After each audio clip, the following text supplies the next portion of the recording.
Thanks for tuning in. You're listening to the Embrace Mental Health podcast, where we embrace a not-so-clinical approach to conversations surrounding all things mental health.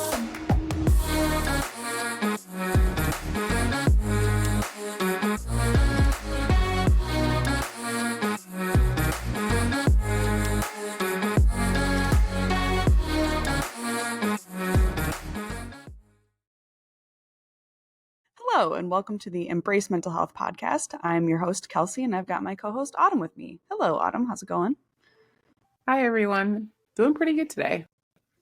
Good deal. Yes. So I'm recording from Florida right now, actually. I'm getting the full Florida experience. I'm staying at like a mobile home park for retirees. I'm here with my family, and I feel like I've been to Florida a few times, but I feel like I'm getting like the true Florida experience this time, like the full Monty of like, yeah, we're doing the touristy stuff and going to the beach too, but then I'm also like hitting up some shuffleboard with some people and hanging out at the pool, whatever. So you can see I'm in their like clubhouse right now because my place doesn't have Wi-Fi. And so there's an art class going on. So if you hear some background music, I don't remember his name, but he loves playing. And, just getting the full experience here. And you can, for those of you on video, the Florida humidity has hit my hair too. My hair has been used to being in arid, dry conditions, and it was like, what? Like just poofed out. But yeah, it was kind of dope though, because on the way here, I was walking by this like channel, and I saw 3 dolphins and 2 manatees and like pelicans and stuff, and it was just like, this is so cool. Like I'm just on a little walk, and there's some dolphins, and I don't know, it's pretty awesome. Definitely don't get that in Michigan, so. Yeah, I'm not recording from Florida. I'm recording from Michigan. It's 42 degrees and my face hurts when I go outside. So I'm jealous, Kelsey. Sorry.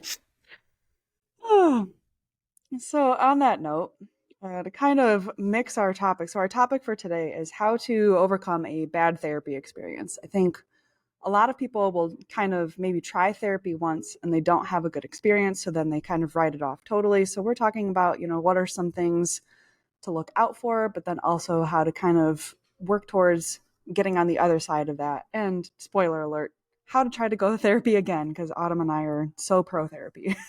But yes. But anyway, but along that sort of line, our question for today is: what is your worst traveling experience, and what's your like best travel experience?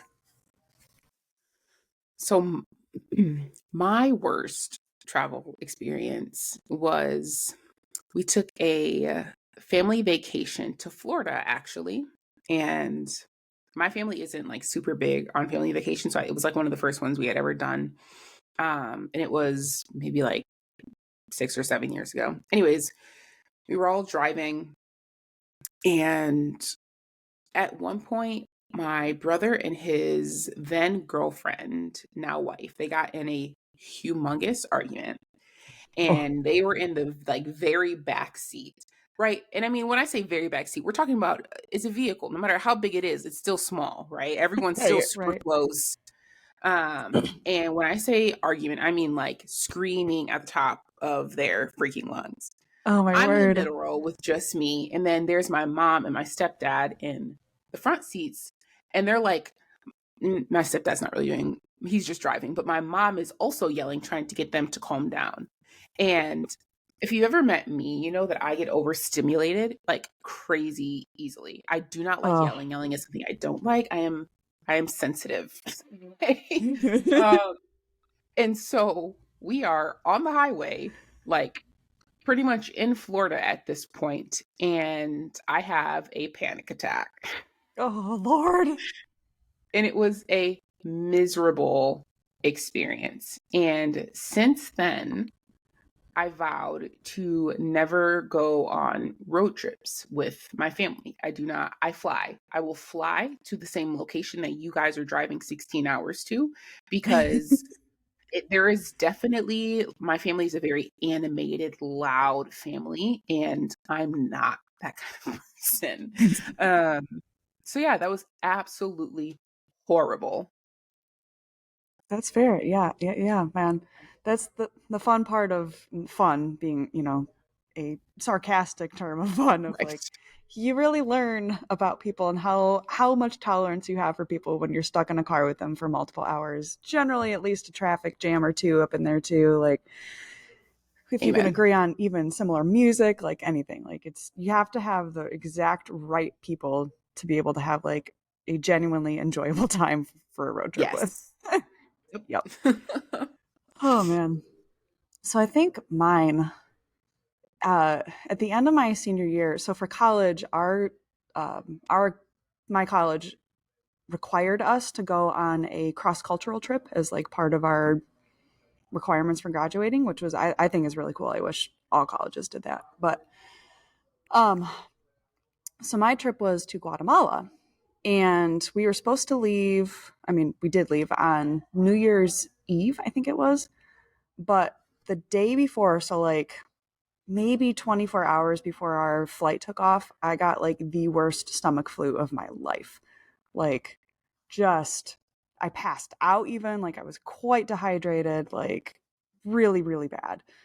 And Mm. then my parents had called the school to be like, okay, like, could she go on a different trip? She's really sick. Or could we like fly her out there later?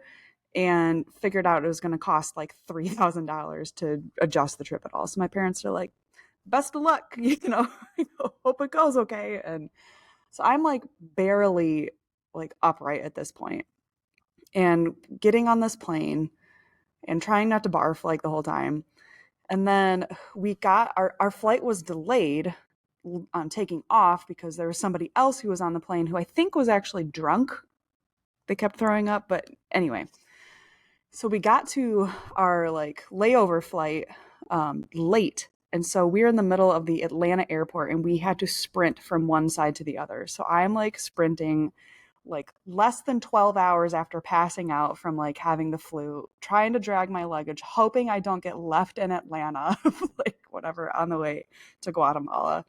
We make it, and I'm just like, okay, like I really just would like to go to bed. But of course, when you're on these like educational experiences, they've got everything like planned out, Yes. especially the first 24 hours or whatever. And then on top of that, so a fun fact, I think I've talked about my phobias before, but one of my like phobias, I think I've talked about this actually even. I really don't like fireworks. Fireworks are a trigger for me, like just don't like them. They make me very anxious, whatever. And in Guatemala, first things first, they love fireworks just like all the time. But because it was New Year's, like they were just shooting off all over the place. So here I am in a foreign country, fresh off the stomach flu, and like my phobia is just popping literally all over the place. And I was like, I want to die. Like it was really, it was, yeah, a mix of all the worst things all coming together. But after like 3 days, I kind of settled in and actually had a really good time the rest of that trip. But yeah, it was a really bad experience to begin with. But Dang, yeah, dude, that's so rough. it was not fun. Yeah, not great. Aw. I'm like empathizing for you, even though it's not your situation like right now. Like I'm just like, oh, poor Kelsey. Yeah, I was feeling the same for you. I was like, oh, yep, I'm also easily overstimulated and hate yelling, and I just went, "Ah." Right, yes. but, Oh but man. yes. All right. So now to get into our topic here of overcoming a bad therapy experience. So according to White Rose Research, this was just like a little, I think it was in the UK, like a study that was done to kind of like see how many people had good experiences, bad experiences with therapy, etc. And it was estimated that between 3 and 15% of patients have a negative experience with psychotherapy. Um, some, so obviously, like we said, I think a lot of times there's a lot of different reasons that people have for not going to therapy, and we plan on covering quite a few of those in the future. But I think a big one can be people who are like, "Hey, I went to therapy when I was either young or when I wasn't really ready, or I just went to therapy and felt like it didn't do anything, or even worse, like I felt worse about it. I just genuinely had a bad experience, and so I don't really want to go to therapy again. And so, wanting to address that, also validate that that's an experience, and that while Autumn and I are both obviously big proponents of therapy, we also understand that not everybody has the best time or the best fit. So just, yeah, I kind of wanted to talk about that Yeah. a little bit. So there can be a number of ways in which therapy could be a bad experience. We actually did a little bit of a poll on our Instagram yesterday and kind of looked through to see what some of our listeners, what their experiences have been. And really, I felt like all of these kind of fell into the categories that we had put in our outline anyway. But essentially, a lot of times a bad therapy experience can come down to a just not a good fit between you and your therapist. Your Yeah. personalities don't mesh well, or how they practice doesn't match what is best, what your treatment should look like. Or, sometimes honestly, you might have just somebody who, like a therapist who lacks skills, who is not a great therapist, or they're new at it. Or honestly, one of my negative experiences, which I'll get into, they were kind of old at it. Like, had been, I think we're pretty close to retirement. And so just, that's a reality. I think we all know in every field there are people who are in, our field of work, and we're like, I'm not sure that they should be in this, or that maybe this is their actual calling. But sometimes what we want to do and what we're good at are not the same thing. Or True. so some of that. I think there can also be some poor engagement from both sides, frankly. But I think sometimes people have a bad experience because they go in expecting to have a bad experience, and they kind of go in with a closed mind. And then I think sometimes like power struggles can get into that too. But yeah. So I know for me, I've mentioned before, I can't remember the exact number, but I've seen a number of different therapists throughout my life. And I would say of those therapists, I had really great experiences with most of them. And then just like, honestly, basically purely bad experiences with like two of them. The Yeah. first bad experience I had was like with a play therapist when I was a kid. And I was like in fourth grade, and I had kind of gone through a lot of different changes and kind of traumatic situations in my family, kind of all at the same time. And so my parents thought it would be a good idea to bring me to a therapist. And I went and sat in the therapist's office, and she had a bunch of puppets. And she watched me play with puppets for an hour and told my parents that I was fine. And I was like probably a little bit too old for puppets. And I think at that point, the type of therapy that would have been more beneficial for me would have been like a talk therapy. But I remember just being like, what was the point of that? Like, I would pick up a puppet and she'd be like, oh, you like that puppet? And I was like, yep. And she was like, interesting. I was like, okay. And I like put it down, and it was just like kind of weird. Yeah. So, like, didn't really get the point of that. And then, Mhm. actually, unfortunately, probably my worst experience in therapy was the therapist I saw right after my like mental breakdown that I talked about in my story. Mhm. And she was older, and she just it was a combination of like she had a hard time remembering. So I don't know if she didn't take good notes or if she didn't read her notes or what, but it honestly felt like I had 3 sessions with her, and we just kept covering the same 3 things because it was like she couldn't remember from session to session. So I Mm. was kind of like, okay, I've already talked about this. And Yeah. she really wanted to pinpoint a lot of it onto my mom. And my mom is like one of my closest people. And so I was like, I mean, my mom's not perfect, but I don't think she's the root of all my problems. So like, just Yeah. felt like we weren't getting where I wanted to get. And so like, that wasn't a good experience for me. But yeah, have Mm. you had any mixed or bad experiences with therapy? Certainly. It's funny. My friends sometimes joke about the unfortunate experiences that I have had in the mental health world. Oh no. um, I think my two biggest ones are one is a therapist that I've been seeing for a very long time, and she helped me so much. Such a good fit, such an amazing therapist, um, who I saw for a few years, and she helped me through so much. And towards the end of our time together, I noticed that the quality of our sessions were slowly starting to decrease, and there seemed to be something off with her. I couldn't pinpoint exactly what it was. I didn't really know exactly what was going on, but I was like, I don't know, something felt off in our meeting times. And at our very last appointment, um, she asked me a question and then I gave her an answer. And I exaggerate 0% when I say this. She sat, we sat, but she was silent for 45 minutes. Silent, not one single word. She was fidgeting with her bracelet, fidgeting with one of the fidget toys, would just sometimes like look off into the distance and breathe a little bit.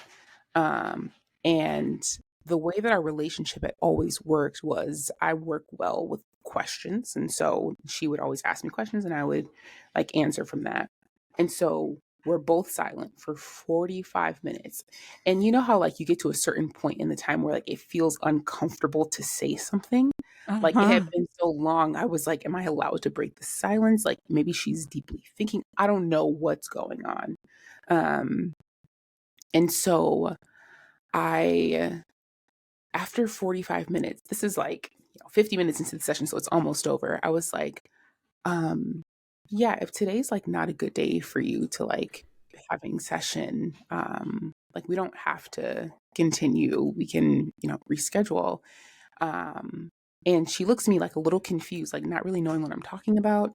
Um, and she was like, "Oh, I'm sorry, I don't have any availability this week." And I was like, "Oh, okay, like that's okay." Which it really wasn't because I was going through a rough time, Oh. and you'll hear why in just a second. The story is it will actually blow some people's minds. Um, and so I get up to leave, right? And all of a sudden her effect or her like disposition changes completely. And she's just like, okay, yeah, I'll see you next week. And then she was like, bye, sister. Like just like very like peppy and like very like hyper excited. It was very weird. So I came home and I told Bizarre, my yeah. mom, like I was like, I think something might be wrong with, and I told her my therapist's name. I was like, I think something might be wrong with her. I don't really know what's going on. So, fast forward maybe 5 days, I end up in the adult psychiatric unit at my local hospital because I had a mental breakdown. And when I arrive there, it's like 4 a.m. So I go to sleep and my roommate's asleep as well. Um, and when I wake up, my roommate's gone. And so I go into the uh, cafeteria area to grab some breakfast. And I'm like eating at a table by myself, terrified because this is my first time with this experience. And I hear someone say my name. Turn around, it's my therapist. Oh my gosh. And I think I remember you telling me this now. I turn around, and when I tell you my jaw, it didn't hit the floor. It went to the basement, y'all. Like I was stunned. And she just looked at me, just dropped a giant F bomb. And she was like, I meant to text you that we wouldn't be meeting this week. Oh my goodness. And she looks at me, and I think she's like looking at my hair, and she's remembering, she was like, I think you're my roommate. Oh my gosh. So my You can't make this up, therapist, man. you cannot, bro. Why, I'm going to write an autobiography one day, 100%.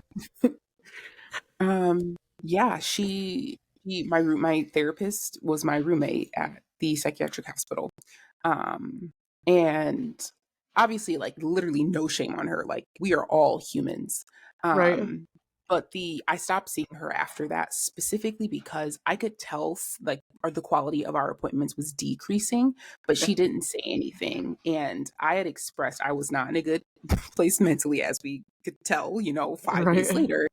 And the thing that was the most important to me is that she should have said, I can't support you in the ways that you need right now, Yeah. instead of me trying to like lean in and depend on her in a way that she couldn't give. And so I no longer felt safe with her. Yeah. Um, That makes sense.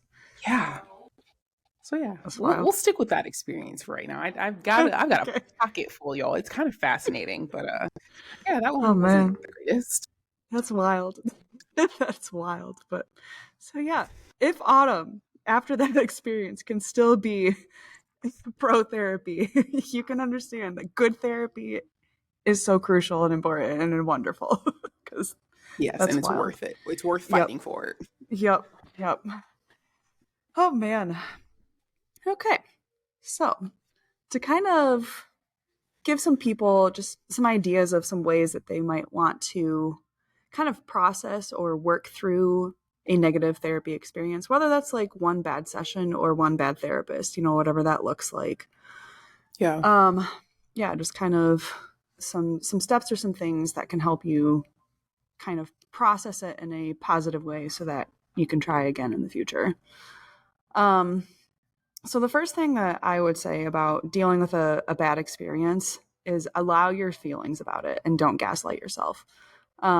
I think there are definitely some people who will just assume it's me. I'm the problem. Um, it's I shouldn't be feeling this way, and will tell themselves like I'm just reading into things or whatever. Like there's, I think one of the best advice that you can give is just to trust your intuition. A lot of times what your like I think Wesley's talked before about like what your body sometimes what you can pick up with your senses Yeah. and just what your body is telling you, even if you're like, I don't really totally understand why I'm feeling this way, but like, like trust your intuition. And so like if you left being like, that felt weird or that didn't seem helpful or that wasn't good, like trust your intuition and don't gaslight yourself or don't say like, oh, I shouldn't feel this way or, whatever it is. Validate your experience so that you can, again, we've talked about this, like you can't deal with what you don't validate. And so, yeah. Yeah. No, that's really good. When you had brought up, like listening and allowing your feelings to be what they are. Yeah, when you had said that, I immediately was thinking like the idea of trusting your gut. And it's not an experience that I'll go into in depth, but uh, literally at the exact same time that I had that experience with that therapist, the psychiatrist that I had been like very newly seeing, um, very long story short, it turns out that she was like very racist, Oh, geez. and refused to prescribe me the medications that I needed, out of the assumption that I would, become Um, addicted or try and sell them or XYZ. And I uh, felt something. I felt it when I was there. I was like, something's not right. Like this lady is not listening to me. And bada bing, bada boom. So trust your gut. yep. Trust your intuition. And yeah. And the other thing I would say is like, in terms of your feelings about it, also give yourself a pat on the back because like, like I've said, one of the hardest parts of therapy is starting, is actually going through the steps of finding a therapist, is actually showing up. And so it can be really discouraging when you go through all of that and you're like, dang, and this still is not a good fit. I went through all of that. That can be super Yeah, discouraging. So, like, still give yourself, a pat on the back and like be proud of yourself for having the bravery to take that step. And yeah, definitely. yeah. Um, the next thing that I would say is to sometimes it can be helpful to kind of pinpoint why it wasn't a good experience. Um, I think sometimes if that's going to lead to too much over analyzing for you, like hopefully Mm. you have some enough self awareness to understand like, ooh, that one might not be one that I can engage in too deeply. But I do think there can be a lot of value of figuring out what didn't fit that first time so that when you're going into that second time, you have a little bit of a better of idea of, oh, okay, this was where it kind of went wrong. And so now we can kind of look at what went right. Um, so I think it's important to when you're looking to see like kind of what wasn't right or what made it a negative experience, kind of look both at yourself and your therapist. Yeah. Um, because sometimes I don't want to say because there are people out there who are going to hear me say this and then they're going to be like, yep, I knew it was me. I'm the problem. And I'm like, no, actually, I'm not talking to you. You know, you're not the problem. But, Yeah. but I think sometimes like we can be the problem a little bit of like, if you're going in with, and you just will not open up, or you avoid the true problem, or you're closed off and closed minded, or you didn't give it a true chance, or honestly even like, you know, for me there's times where I can look back and realize like i I didn't correct my therapist at certain points, and so then all of a Yeah. sudden she had gone the ship here and I'm like, dang it, we're way over here, and it's because I didn't change the rudder over here. And so Yeah. um you know, kind of recognizing, you know, it is a two-way partnership in therapy, and so looking at some of the ways like, okay, did I give this a true chance, or you know, kind of just look into that a little bit. But I do genuinely think there are people who have bad therapy experiences and it has nothing to do with them, but still worth it to kind of do some self-reflection, I would say.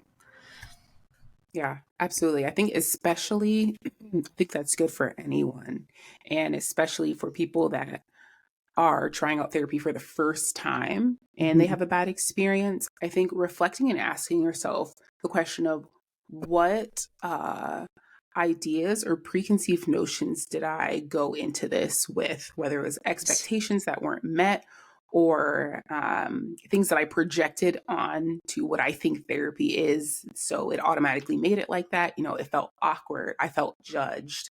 Mm-hmm. Um, Trying to look at it from a what was I feeling before I went in there that may have contributed to how I felt when I left. Right, right, exactly. Yeah, absolutely. And then obviously too, looking at, okay, this particular therapist that you went and saw, what were some of the things that for them made it not for their experience, but like in my experience, what about them like made it not as good of an experience for me? And Yeah. you know, sometimes it just really comes down to personality. Like some people get along with all kinds of people and some people don't get along with all kinds of people. And so sometimes it really Yeah. can be just as simple as a personality difference, and that's okay. But I kind of see if you can kind of pinpoint, okay, what what about their personality, or like what didn't work well with me. Um Again, like we kind of talked about, sometimes therapists are just unskilled. Sometimes they're new and they're just learning. Sometimes it's just not their gift. And, you know, sometimes, like for mine, I think mine was about to retire. And so she was like, all right, I've got one more year left. And so kind of phoned it in a little bit, or just had lost some of her abilities that she might have had earlier on in her career. But, you know, whatever it is, there truly can be unskilled therapists out there. Like we all know, just because you get a degree in something doesn't necessarily mean that you're going to be gifted at it. And so sometimes it can just be you have an unskilled therapist. I think something else to point out is therapists, we've talked about this in previous episodes, but there are different therapists that specialize in different types of therapy. And so there's also the chance that the type of therapy that you need is not the type of therapy that they specialize in or the type that the approach that they chose for that session. And so I think in general, with all of these things that Kelsey and I have talked about, I think it's important to ask yourself the question like, was this a bad session or is this a bad therapist? Like, is this something where I can go in, have a conversation with this person to try and correct certain things? Or is it, like Kelsey was saying, a personality thing Yeah. or a skill thing, you know, things that you can't fix, so to speak? Yeah. I think another way too that it can be just not as beneficial of an experience or just feel like a bad experience is if your therapist is going too fast or too slow for you. Because I know for me, I had one therapist who she was like, yeah, okay, by next session, I want you to basically have overcome your phobia. Like, sign up to do this thing that terrifies you. And I was like, yo, like, I don't think you even understand. Like, we're like 25 steps from that. And she's like, yeah, by next session. And I was like, that's way too fast. Oh, I'm overwhelmed.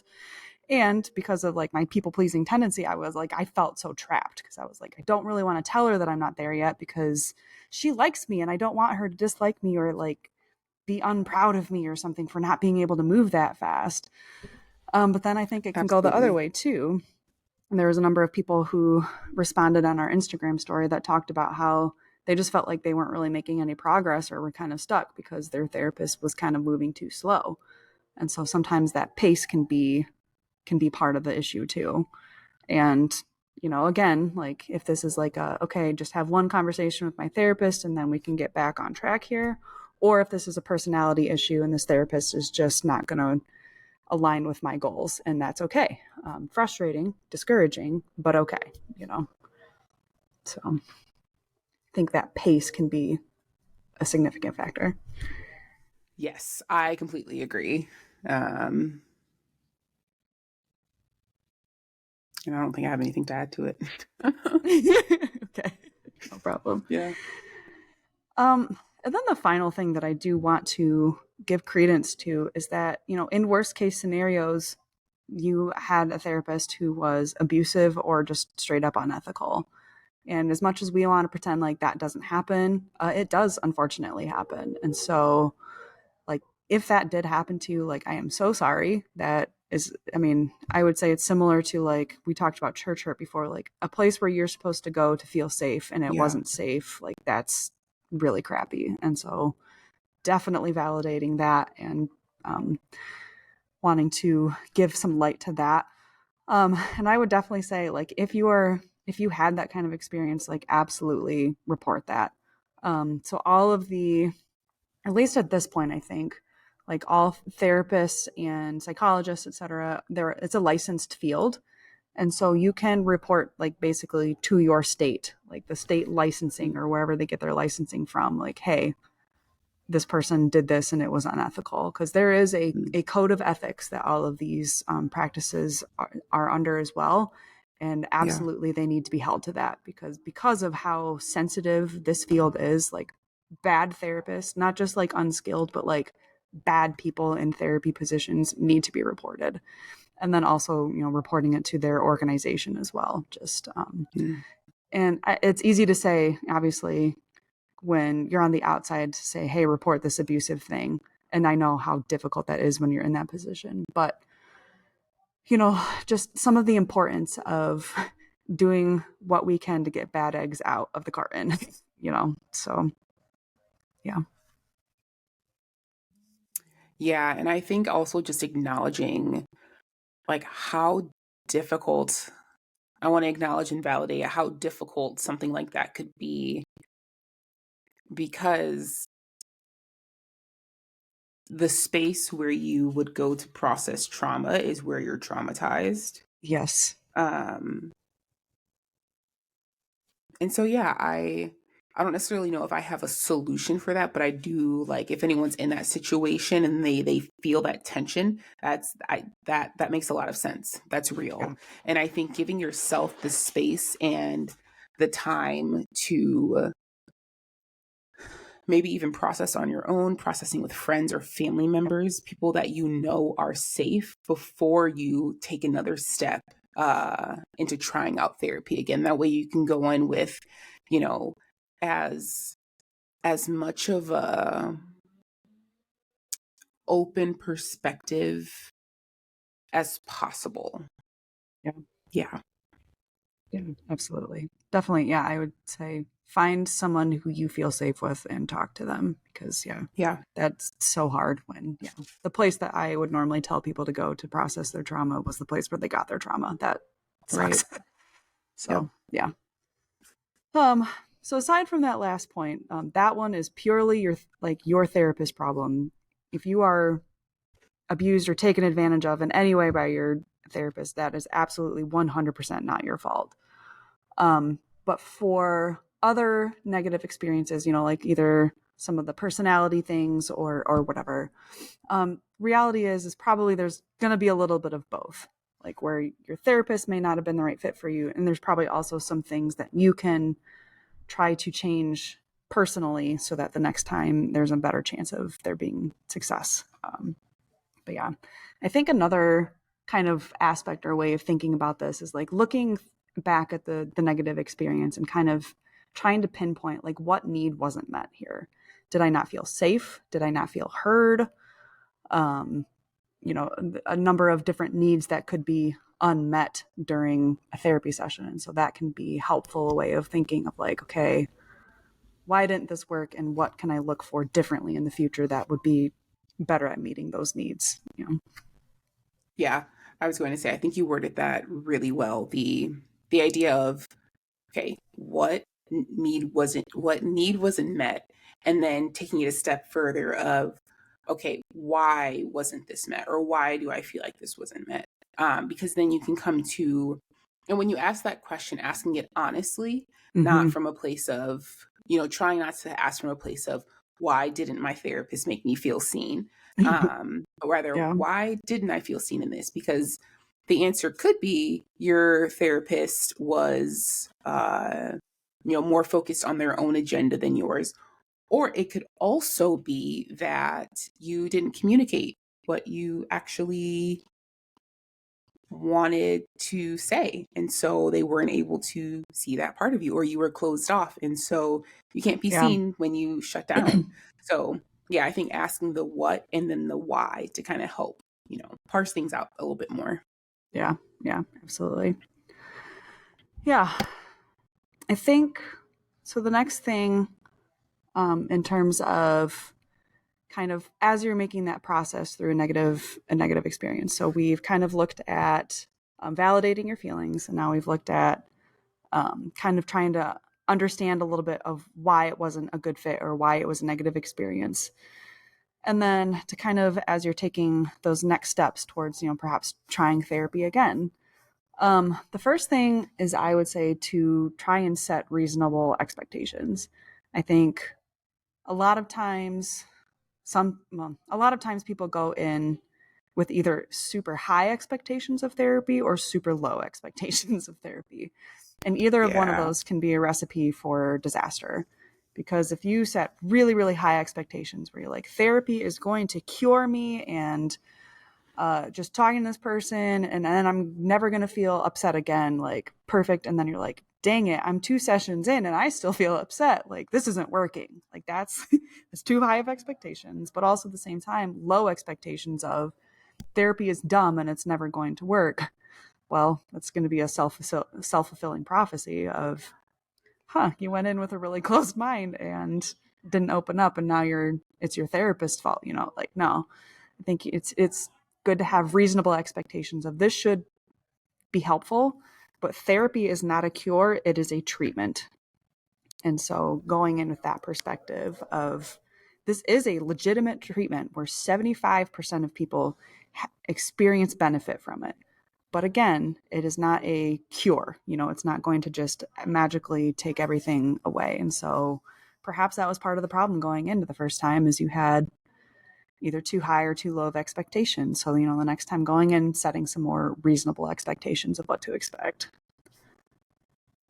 Yeah, I think also in more of like a long-term sense when it comes to therapy, uh, I think we've all heard the expression that healing isn't linear, and Mm-hmm. that exists also inside of therapy. And so if you've ever like, been in therapy, gone to a certain amount of therapy sessions and you realize that you're feeling worse, that is not always an indicator that something is wrong. Yeah, it's There a are great there point. I've been in therapy for a long time, y'all. I am a vet in it. And when I tell you, I have felt some of my lowest lows coming out of therapy sessions, because you're doing hard work. Mm-hmm. Like you are doing, it's kind of like, if you break a bone in your body and you are now having to learn how to reuse it, it hurts. It's the Mm-hmm. exact same thing. It's just your nervous system, it's just your brain. Um, Mm-hmm. yeah. And so it is not abnormal to feel bad after therapy sometimes. Long That's a great term, point. right? Yeah. We want to feel good, but like it, it's the ups and the downs and it's Mm-hmm. normal. Mm-hmm. Yep, absolutely. That's a great point. Thank you. Appreciate that. So yes. Um, Another thing on top of, setting reasonable expectations is also kind of keeping it in perspective. Because the reality is, first of all, one bad, quote unquote, bad session does not mean that you need to give up on that therapist. Like now, if you've gone to see this therapist 3, 4, 5 times and you're experiencing the same thing every time, then, maybe that's a time where you're like, okay, this is not a good fit. But if you're just starting therapy and like the first session feels a little awkward, we've kind of have an episode about this, but like the first one might feel a little awkward or a little Yeah. like it's different. And then you're like, well, I didn't really like that, so I'm not going to go back. That was a bad experience. Well, like keep it in perspective here of like long game and etc. Yeah. But then on top of that, one bad therapist, and bad therapist can even just mean they might be a great therapist for 80% of people, but they weren't the right fit for you. Yeah. But one bad therapist does not mean that you need to give up or that therapy doesn't work for you. We've covered this, I feel like, a number of times, but for anybody who missed those episodes or has forgotten, there are so many different kinds of therapists and there are so many different kinds of therapy. So just saying I tried this one and saying all therapy doesn't work for me, it's a pretty short-term perspective and not Yeah. understanding the grand scope of what therapy is and can be. Yeah. And honestly, anything, any field, anywhere, anything you do is going to have a bad experience at some point. Like I was talking to my sister about this and she talked about how like everyone's going to have one bad experience with Amazon, right? Like you're going to order something that looks really cute online and you get it and it's not what it looks like, or they deliver it to the wrong place or whatever. No one's going to say, well, I had a bad experience that one time, so I'm never going to use Amazon again. Or, even like Yeah. a bad doctor experience. Yeah. Like, well, this doctor was bad, so I'm never going to go to the doctor again. There's going to be bad experiences and there's going to be bad fits. And so keeping it in perspective of there is somebody out there for you, and that the majority of the time people do experience benefit from therapy. Yeah, that's a good point. And just remember to, not rob yourself of all the potential that's out there. Like we've Yes. said over and over again, there's so many different therapists, so many different types of therapy, so many different specialties. I feel confident in the bones of my bones that there is someone in some type of therapy out there that is a good fit for you, and it's worth fighting for. Absolutely. Exactly. So that kind of brings us to our last point of this so don't give up. Don't give up after one bad experience. And if you need some time, to process, or you're like, okay, that took a lot of my energy, it took everything I had to give at that point, I don't have anything to give to try again right away. That's okay. Give it a certain amount of time. I'm not going to tell anybody, there's no magical amount of time that's going to be perfect for everybody, but give it 3 months, give it 6 months, give it a year, whatever, but then try again. Because like we said, the chances are extremely high that you can find a good fit for you. And chances are very high that fit for you is going to be monumentally beneficial in your life. Yeah. So completely agree. Just remembering your end goal, right? Mm-hmm. Remembering the thing that's going to keep you motivated is your desire to be healthy, right? You want to be mentally well. You want to experience emotional stability, XYZ, whatever your goal is. Maybe even taking some time to reflect on what is your ultimate goal, your big goal. Write that down somewhere and memorize it. That is the thing that is going to keep you going in this journey, because that's the thing that you're not, the goal isn't like, the big goal isn't to find a great therapist. The big goal isn't to find therapy that works for you. The big goal is all of these things are for my mental well-being. I want to feel lighter. I don't want to feel as heavy, or, I want to feel more in control of my reactions to things. Whatever your thing is, reflect on it, figure that out, and let that be the driving force that keeps you going when you come across, a few bad eggs or, an unfortunate experience. That's our real. Sorry.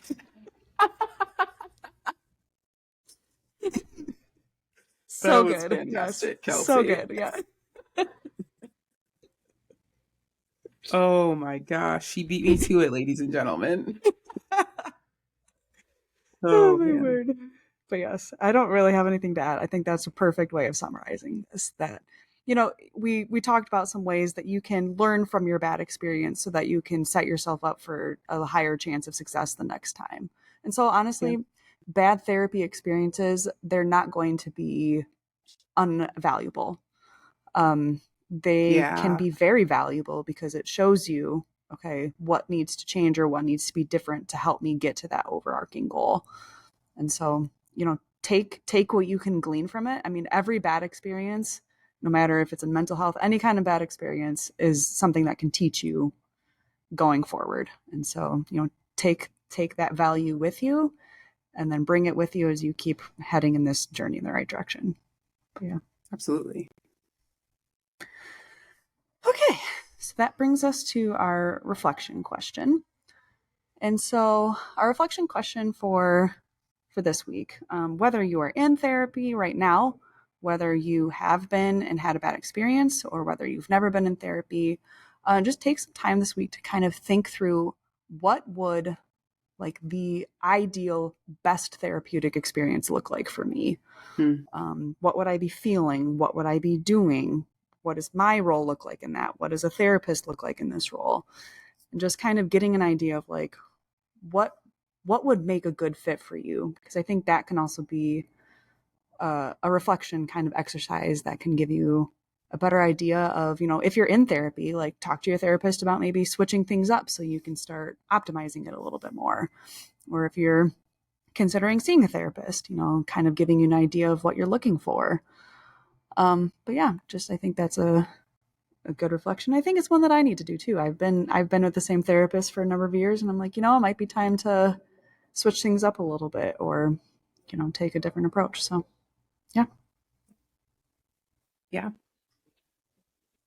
Well, I think can you share that's all we socials? have for today. Yeah. Yep. Yeah. So I think that's all that we've got today. So remember to follow us on social media. You can find us on Instagram, embrace.mental.health. You can find us on Facebook um, at Embrace Mental Health.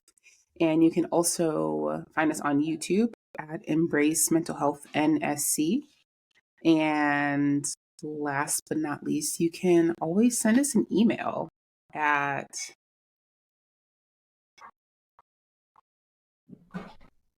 I'm pretty sure it's Embrace Mental Health NSC at Gmail. Yes. Yeah. And last but not least, you can always send us an email. Talk to us at Embrace Mental Health NSC at gmail.com and let us know if you've got any thoughts. Yes. We love to hear your thoughts. So, all right. Well, thank you, Autumn, for joining me this week, and thank you everybody for For sure. listening. We'll see you next Bye. week. Bye.